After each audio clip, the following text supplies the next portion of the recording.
We're very aware of the importance of Admiral Sir James Stirling. He certainly is the most singularly important person in WA's modern history.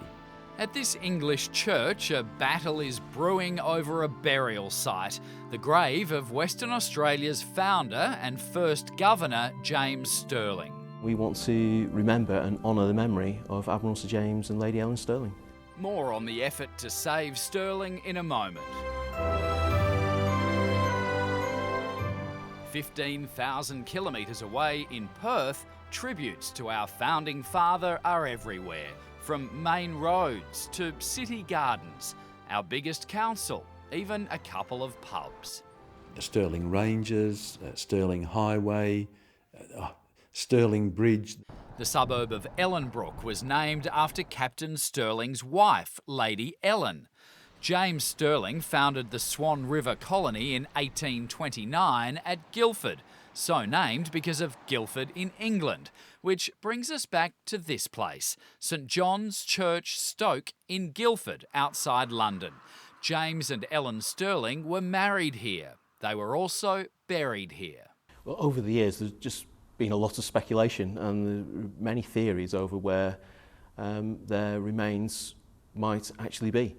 Sadly, the records are not clear. The best guess is that the Stirlings were buried in the main graveyard across the road from the church, the very spot that the church now wants to rip up and sell off to developers.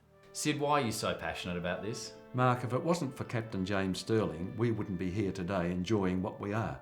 Perth grandfather Sid Breeden is leading the charge to save Stirling from the bulldozers and give him the memorial he deserves.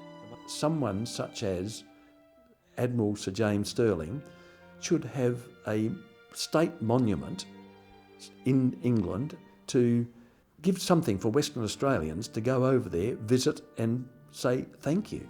Stirling's grave has been knocked over once in the 1970s. The headstone was reassembled and moved across the road outside the church, where it sat since 1981. I've been looking into the old records and I have found his original burial record. Genealogist Rosemary Morgan says she can prove Stirling isn't buried where the headstone sits. The year of his death, 1865, is crucial. So from 1855 until 1883, all the burials taking place at this church were, in fact, buried across the road. So Stirling's remains must be somewhere here, where hundreds of bodies might have to be exhumed. Mark Woodward is the church rector. Any reburials will be placed in the vicinity of the church. They will be brought closer to the church, buried in a new, beautiful memorial garden. Rosemary Morgan says the locals are less than thrilled. I think a lot of the population don't like to see that sort of destruction taking place. Oh, it's far from over. It's got a long way to run. Sid Breeden says while Stirling's grave itself hasn't been heritage listed, there might be a loophole. The bell tower is heritage listed, or the whole church is heritage listed, but there's some rule that anything that can be seen from the tower cannot be developed in a certain way. Sid's had a memorial designed and now wants Premier Barnett to step in to honour one of WA's most significant figures. Please let us put a state memorial focused on Western Australia and the connection with Admiral Sir James Stirling in that churchyard.